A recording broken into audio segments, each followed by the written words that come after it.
Welcome back. What can possibly upstage an entertaining, hard-fought, consequential, contentious race for the City Commission in Sarasota? How about a possibly constitutional crisis in Washington? President Trump has fired the director of the FBI who was investigating the connections and possible coordination between the Trump campaign and Russian intelligence. It is fair to say no one saw this coming, although James Comey certainly earned the wrath of both Republicans and Democrats for his handling of the case, as well as the investigation into Hillary Clinton's emails.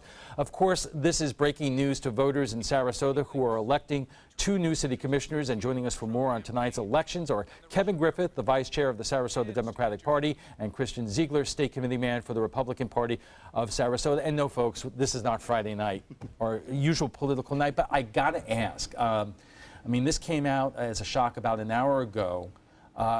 Kevin, what are your thoughts? Because, yes, Democrats were real angry at Jim Comey over the Hillary Clinton email investigation. But on the other hand, he did say he was investigating the possible connections between the Trump campaign and Russia and possible coordination. So what do you make of this? I think all people, all citizens in the United States right now should be very concerned, because we have a president who is basically trying to pick who's going to be investigating him and his administration. And that's a real concern. I hope and really hopefully have faith in the Senate Judiciary Committee, who will have ultimate oversight of who that person, the Attorney General or FBI directors, picked. And that's it's very concerning, frankly. Christian, I know you're going to have a lot to say about the Hillary Clinton investigation, but what about Kevin's point that you're firing the guy who's investigating you and your campaign? Alan, you led this off very sensationalized, that this is a constitutional crisis. I think that's an assumption on your part. My view on this is, look, the Democrats, just as recently as earlier today and yesterday and a couple days ago, were calling for James Comey to be fired. You had Hillary Clinton saying she lost because of James Comey. Shame on him. You have Democrats that said that he needs to be removed. And Trump did that. So now he's doing something that Democrats have asked to be done, and all of a sudden it's a constitutional issue, or that the people should be worried.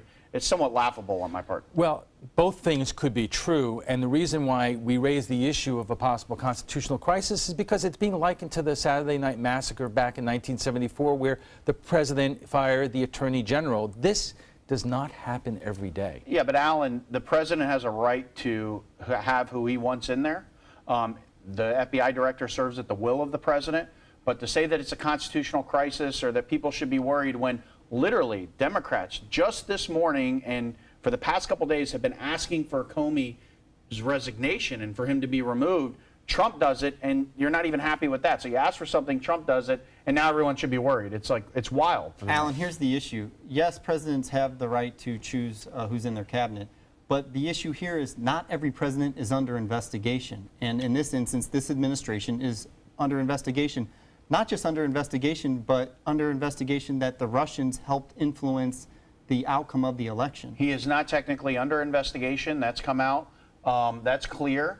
That is not happening at this moment. Comey did say that the investigation did not preclude Trump. He's been clear that Trump is not under investigation with his ties to Russia.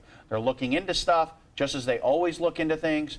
And again, it's wild. Hillary Clinton, just 2 days ago, she can't get over the fact that she lost the election, is saying Comey is the reason why I lost, casting doubt on our FBI director. But the media wasn't up in arms saying, why are you, questioning our FBI director? We have less than a minute left. Kevin, do you have any faith that now you have the Senate and the House Intelligence Committees, other congressional committees, led by Republicans who are investigating this, the president's going to install whoever he's going to install? Do you have any faith that we're going to get to the bottom of what did not or did happen? I hold out faith, let me put it that way. The Senate is a deliberative body. Chuck Grassley, who's the Republican chairman of the Judiciary Committee, and Dianne Feinstein, who's a Democrat from California, is the ranking member. And they've been there a long time. They're colleagues. I would hope that their professionalism covers this investigation. Okay, I know you all tuned in for election coverage, and we're going to get back to that. Our discussion will continue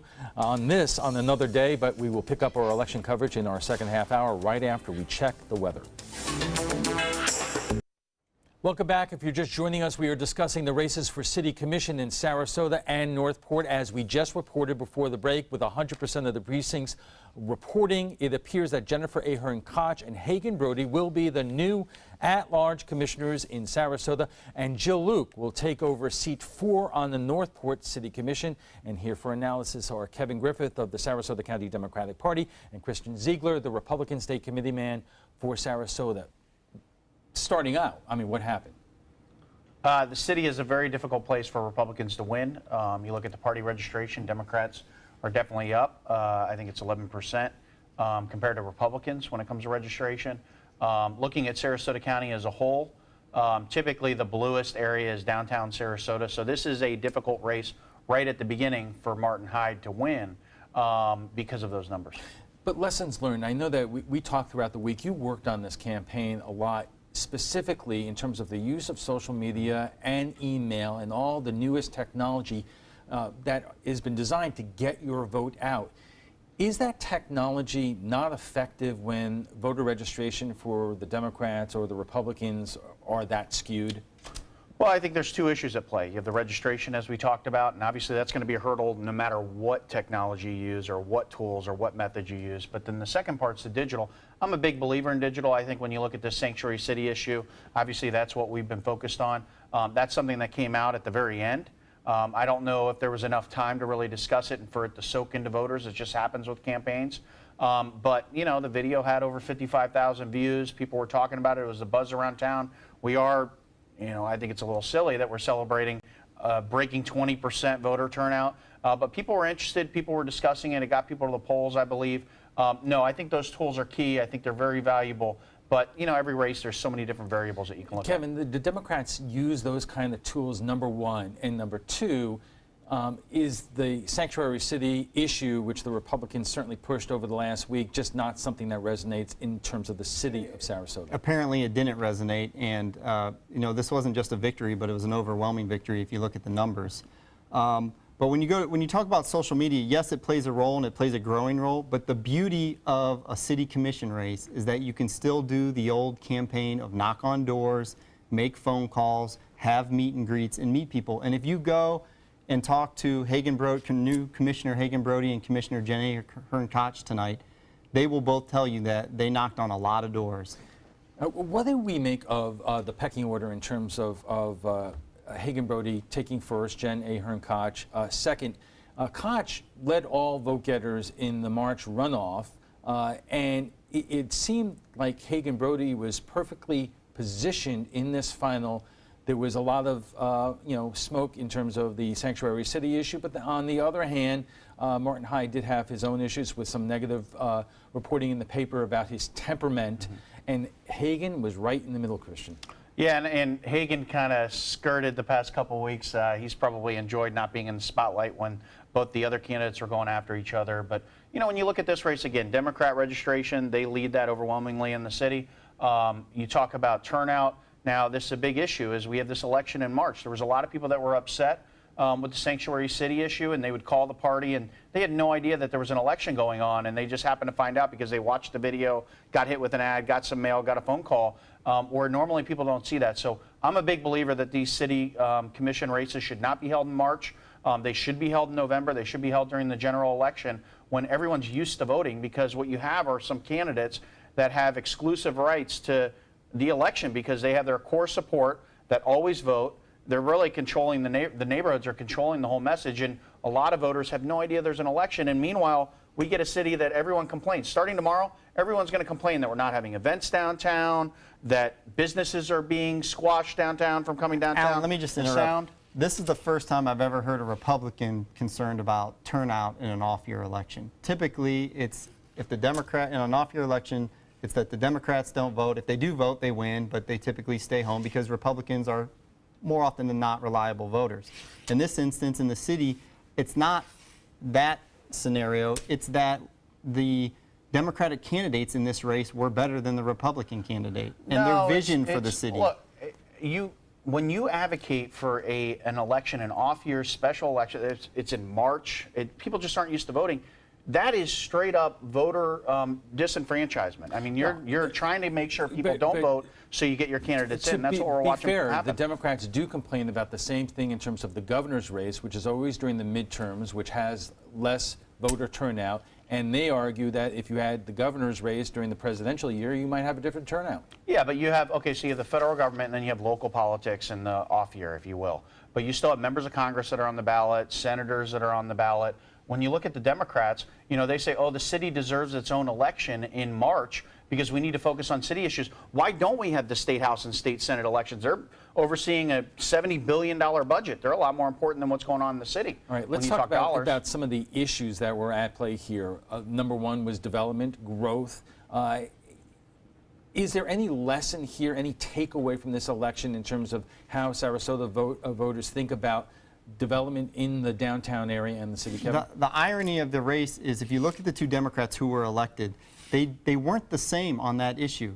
There were some nuances between the two, but yet they both won overwhelmingly. So I think what the takeaway is that the city voter, they just want a fresh face. These are both young candidates, and that they're Democrats, and they have democratic values. Both of you, if you could talk about, you know, look, Martin Hyde has had a tough night. I mean, 21% of the vote comes in third place by a significant amount. He is a colorful personality. Let's give him credit. He is very well spoken. He has said that he is not running to be well liked. He was running to be effective. How much did his personality play into what the result, if any? Alan, the Trump effect of this race had, I think, a big impact, because if you look at the presidential election back in November, Hillary Clinton won the city of Sarasota. She actually outperformed Barack Obama in the city of Sarasota. And so that temperament issue in this race, I think, played a huge impact. Again, that just highlights the fact of the registration difference between Democrats and Republicans. Hillary Clinton won Sarasota. Democrats consistently win downtown Sarasota. It's the bluest area of the county. When you talk about Sarasota County, this Trump effect or anything, it doesn't relay, because all it does is motivate Democrats. But I'll tell you, I mean, Kevin's exactly right. When you look at these candidates, they were not elected based on issues. You look at Brody and you look at Jen, and both of them, you know, Hagen Brody, I know he's very close with a lot of the developers. Jen is about as anti-developer as you can get. So those candidates don't see eye to eye on any issues. So it's a clear party line vote. Right. And what's interesting is starting tomorrow, again, people are going to complain. Where's Thunder by the Bay? Where's the Chalk Festival? Why are businesses not coming downtown? What's going on with Main Street? All of that stuff, and these commissioners, I don't know if they're going to make a difference. Well, again, with development, how does this change the complexion on the city commission in terms of whether or not we have issues like, you know, the commission okaying big development projects or not? Well, this is one way it will change. While they didn't see exactly eye to eye on the development issue, both Hagen Brody and Jen Ahern Koch worked well together, and they get along. And that's important because, you know, things that come in front of the commission aren't always yes or no, or yes, I mean, they are yes or no, but are clear. Development projects have nuances, and they don't want all development, but they want reasonable development. And I think that's what you're going to see. All right, we're going to take a quick break, but we should congratulate the winners, Jen Ahern Koch, Hagen Brody, and Martin Hyde, who worked really hard during this race. He was out there every single day. When we return, we'll have a final thoughts from our guests on the municipal election tonight, so stay with us. Welcome back. Once again, with 100% of the precincts reporting at this time in Sarasota and Northport, the results are not certified, but it appears this time that Jennifer Ahern Koch and Hagen Brody will be the next two at-large commissioners, and seat 4 in Northport will go to Jill Luke. Make sure to tune in to our news at 11 tonight. We'll have reaction from all the winners. And what kind of changes will this new leadership bring to the city commissions in Sarasota and Northport? Can we expect local political parties to continue their involvement in these municipal elections? Our guests join us right now for final thoughts. Once upon a time, these were nonpartisan races. But you can't say that today. And Christian, do you want to basically take the shroud off of it and just, you know, have these races R versus D or I or whatever? Yeah, what's interesting with the registration advantage that we've been talking about, I don't think it would hurt Democrats. I think it's beneficial for Republicans if we remove this nonpartisan charade that really goes on. I know in the past our chairman has offered to stay out of the nonpartisan races. Democrats rejected it. So now both the Republican Party and the Democratic Party are involved in these nonpartisan races. I say move the election in November. Let's save taxpayer dollars. Let's go turn out from 20% up to 77% or 80% in the city. And then let's get rid of the nonpartisan charade. Putting the nonpartisan aside, what about it? I mean, this has been litigated before in Sarasota. It has been voted on and failed, but is it time to move these elections? If you look at the new commissioner and the new makeup of the commission, I just don't see it likely to happen. Like you said, it's been voted on and it goes down 2-1. There's going to have to really be a push by frankly, not by the commissioners, but by the voters. And I don't see that right now. Maybe the voters are going to change their mind and say yes. But I just want to take a moment, though, to congratulate Hagen Brody and Jennifer Ahern-Koch. They worked really hard. And, you know, it's time in Sarasota for Democrats to smile, and that feels good. Yeah. It's been a little time in coming. It's been a while, hasn't it? Well, you know, all 5 Democrats in the city of Sarasota, all the commissioners are Democrats. It was like that 2 cycles ago, and it remains so. And so the Democrats, if you're at home right now and you're a registered Democrat, smile. And again, it takes a nonpartisan race and a March election with 20% turnout for Democrats to achieve victory in Sarasota. Well, you know what? I'd be all for no party affiliation across the board in the county, and let the voters decide. No party affiliation across the board. Okay. No way. We have to leave it there. Thank you for being here tonight. Kevin Griffith is the vice chair of the Sarasota County Democratic Party, and Christian Ziegler is state committee man for the Republican Party of Sarasota.